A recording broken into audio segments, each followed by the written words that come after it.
네, 제가 이번 화요 집회 때에도 나눴었는데 요즘에 수영하는 재미에 빠졌습니다. 그래서 자유형부터 시작해서 배영을 배우고 이번 주에 평영을 배우기 시작했어요. 근데 이제 평영을 배우는 첫날에 강사님이 그러시는 거예요. 평영을 배우면 다리가 많이 아플 겁니다. 이러시는 거예요. 그래서 아파봤자 얼마나 아프겠어? 이런 생각을 하고 시키는 대로 열심히 했습니다. 수영이 끝나고 집으로 걸어가는데 다리를 절뚝였어요. 이게 웬고하니 이 평영을 할 때는 저희가 쓰지 않는 방향의 이 발동작을 이렇게 하더라고요. 그러니까 나한테 익숙하지 않은 움직임이 계속해서 이렇게 주어지니까 이 부하가 걸려서 다리에 통증이 생기는 겁니다. 그래서 제가 다리를 절뚝이면서 집으로 올라가는 와중에 그런 생각을 했어요. 아, 그렇구나. 신앙생활이 이런 거구나.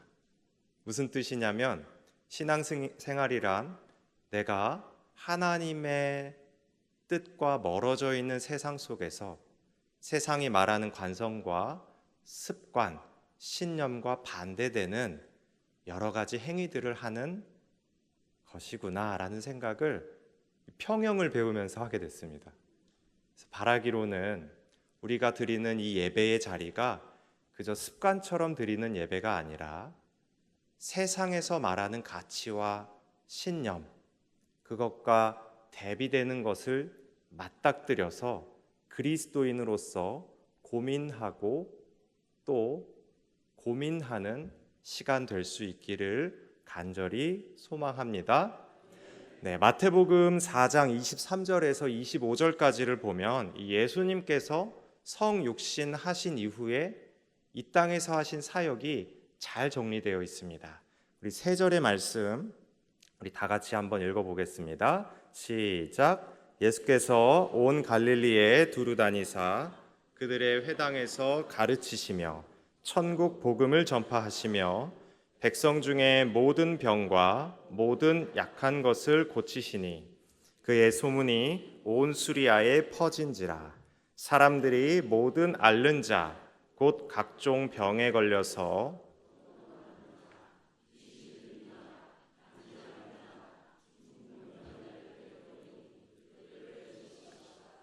갈릴리와 데가볼리와 예루살렘과 유대와 요단강 건너편에서 수많은 무리가 따르니라.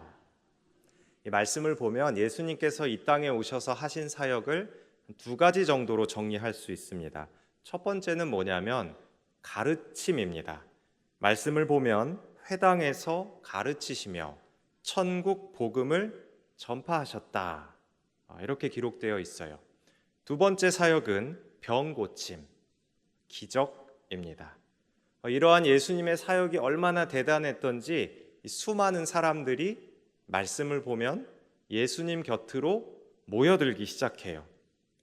예수님을 보기 위해 모든 앓는 자, 각종 병에 걸려서 고통당하는 자, 귀신 들린 자, 간질하는 자, 중풍병자가 예수님 주변에 모여들기 시작합니다. 그런데 이 본문을 보면 예수님의 가르침을 받기 위해 모여들었다라는 표현은 없는 것을 확인할 수 있어요. 예수님께서 행하셨던 첫 번째 사역이 가르치시고 천국 복음을 전파하신 겁니다. 그럼에도 불구하고 사람들은 각자 자신이 가지고 있는 이 문제의 해결을 위해서 예수님 앞에 나아옵니다. 마태복음은 이렇게 예수님께 나온 사람을 무리라고 표현합니다. 마태복음 4장 25절과 5장 1절의 말씀인데요. 우리 다시 한번 읽어봤으면 좋겠습니다. 갈릴리와 데가볼리와 예루살렘과 유대와 요단강 건너편에서 수많은 무리가 따르니라. 예수께서 무리를 보시고 산에 올라가 앉으시니 제자들이 아멘. 영어 성경을 보면 이 무리라는 단어를 군중이라고 표현하고 있어요. 군중이라는 단어는 무슨 뜻이냐면 공통의 관심 대상을 가짐으로써 성립되지만 그 관심의 대상은 어디까지나 일시적이며 그것이 없어지면 자연히 소멸하는 집단. 관심사에 따라 모이지만 그 관심사가 사라지면 없어지는 집단이 무리입니다. 다시 말해서 이 마태복음 속의 무리는 예수님을 만나고 싶다거나 혹은 그 가르침을 갈망했다기보다는 예수님의 능력 그 자체, 그것만 바라보고 모인 것입니다. 마치 어느 대단한 간증 집회에서 와 간증을 들으면서 극적인 변화에 놀라워하는 사람들, 그 모습이 성경은 무리다라고 기록하고 있습니다. 예수님께서는 이 무리들을 보고 어떻게 하셨습니까? 산으로 올라가셨습니다. 무리를 보시고 일일이 너한텐 이거 해야 돼, 쟤한테는 저거 해야 돼 라고 대응하지 않으셨습니다. 그리고 제자들이 예수님 곁으로 나아오자 비로소 그때야 입을 열어서 다가올 하나님 나라를 선포하고 계십니다. 마태복음 5장 3절에서 10절까지의 말씀입니다. 조금 긴데요, 우리 천천히 같이 한번 읽어보도록 하겠습니다.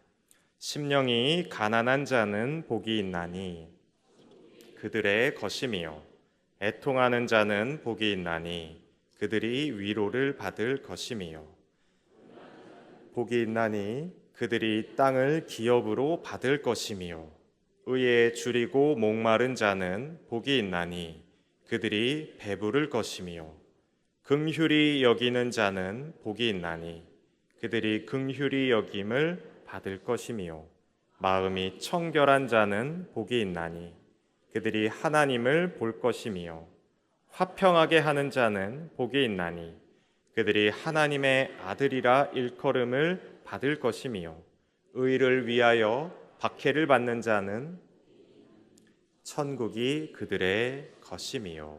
아멘. 자, 우리가 잘 알고 있는 이 산상수훈의 첫 부분을 보면 8가지 구원의 선언이 기록되어 있습니다.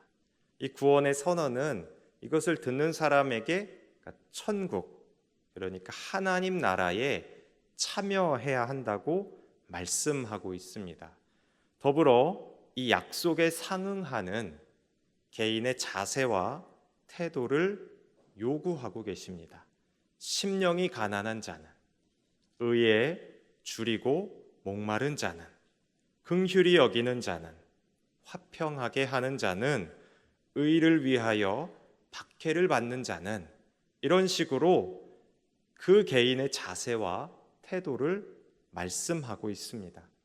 즉 제자된 삶을 사는 사람만이 누릴 수 있는 하나님 나라를 선포하고 계신 겁니다.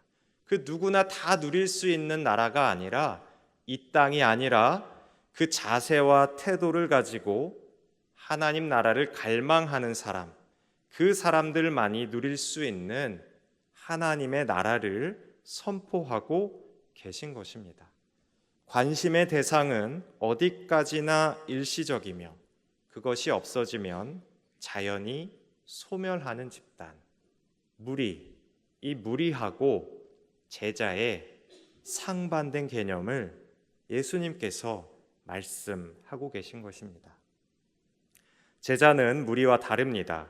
제자를 사전에서 살펴보면 스승으로부터 가르침을 받은 사람, 스승의 뒤를 따르는 사람, 이렇게 정의하고 있습니다.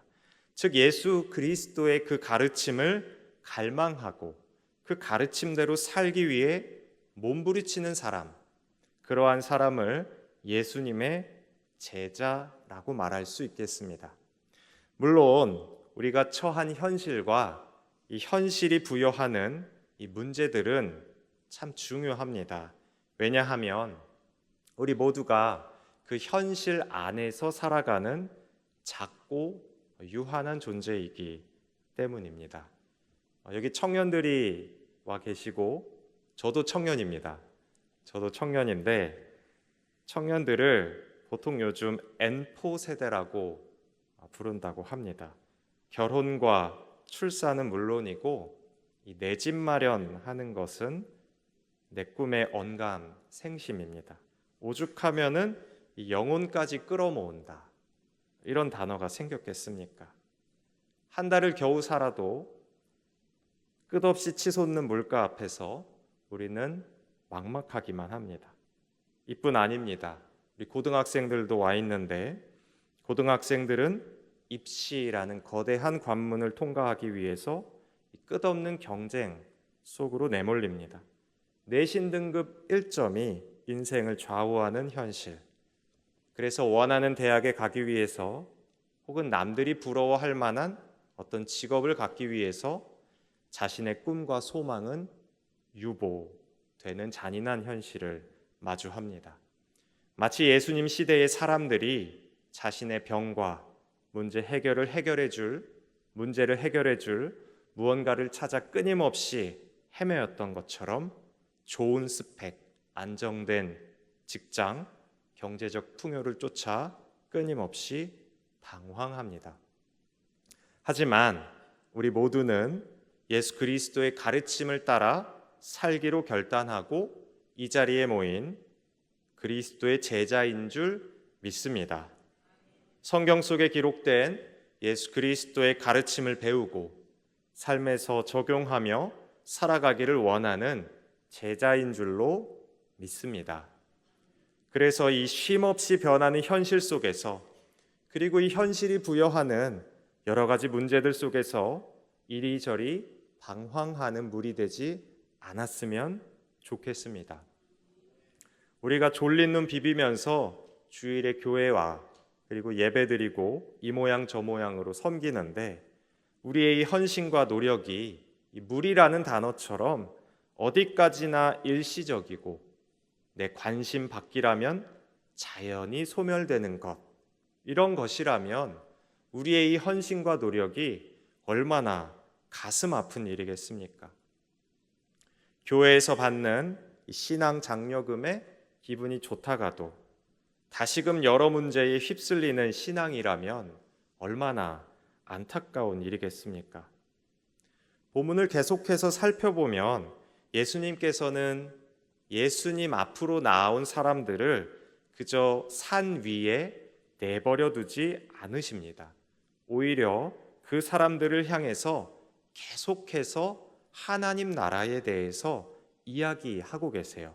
마태복음 5장 13절에서 16절까지의 말씀인데요. 우리 이 말씀도 함께 읽어보겠습니다. 너희는 세상의 소금이니 소금이 만일 그 맛을 잃으면 무엇으로 짜게 하리요? 후에는 아무 쓸데없어 다만 밖에 버려져 사람에게 밟힐 뿐이니라. 너희는 세상의 빛이라. 산 위에 있는 동네가 숨겨지지 못할 것이요 사람이 등불을 켜서 말 아래에 두지 아니하고 등경 위에 두나니 이러므로 집안 모든 사람에게 비치느니라.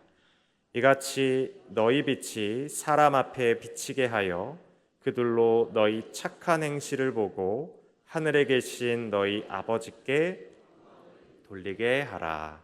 아멘.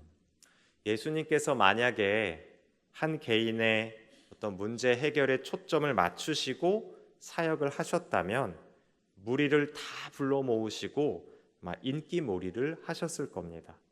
그런데 예수님께서는 그렇게 하지 않으시고 예수님 앞에 모인 무리 중 몇몇이 가르침의 자리로 나아오기를 기다리셨습니다.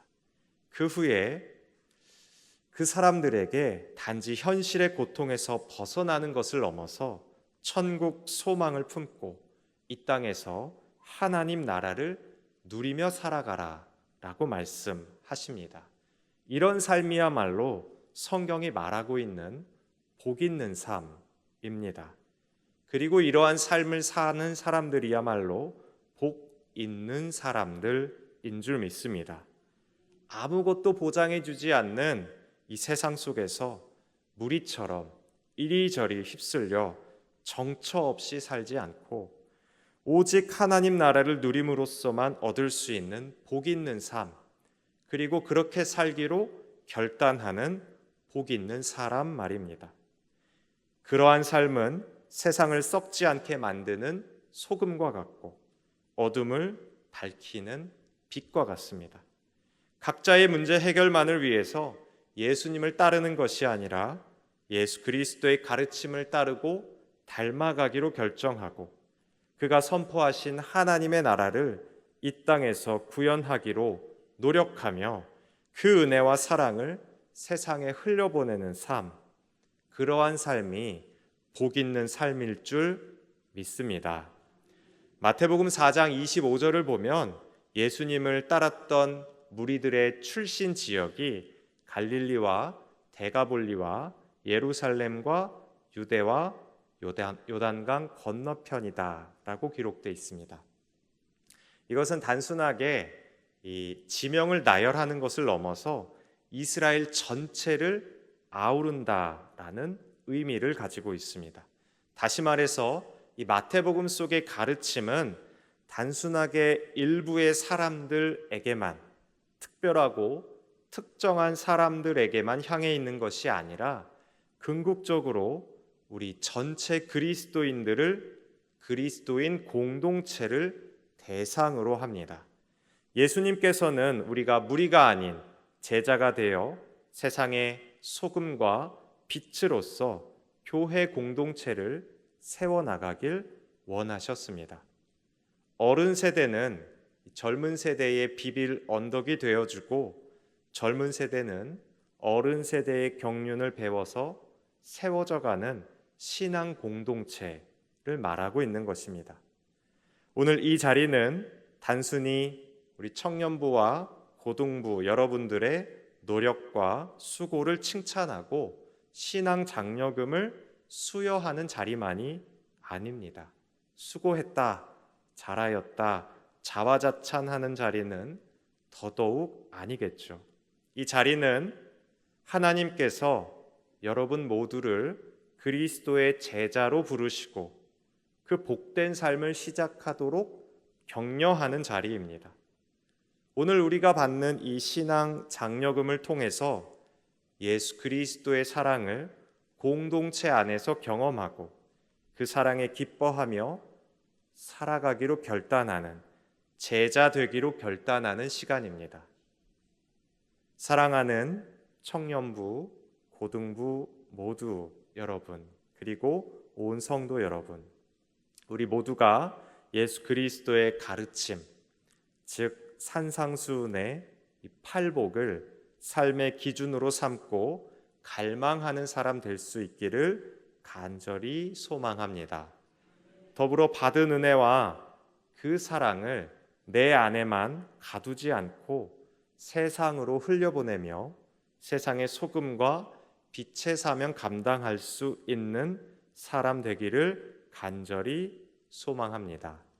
오늘 장학금, 이 신앙 장려금 수여식처럼 신앙 공동체로부터 받은 사랑을 나누며 이 사랑을 내 안에 가두지 않고 내가 속한 사회 속에서, 공동체 안에서 그리스도의 향기를 내며 다양한 공적인 역할, 곧 선한 영향력을 기꺼이 감당하는 사람, 바로 예수님께서 말씀하시는 복 있는 사람 될 수 있기를 간절히 소망합니다.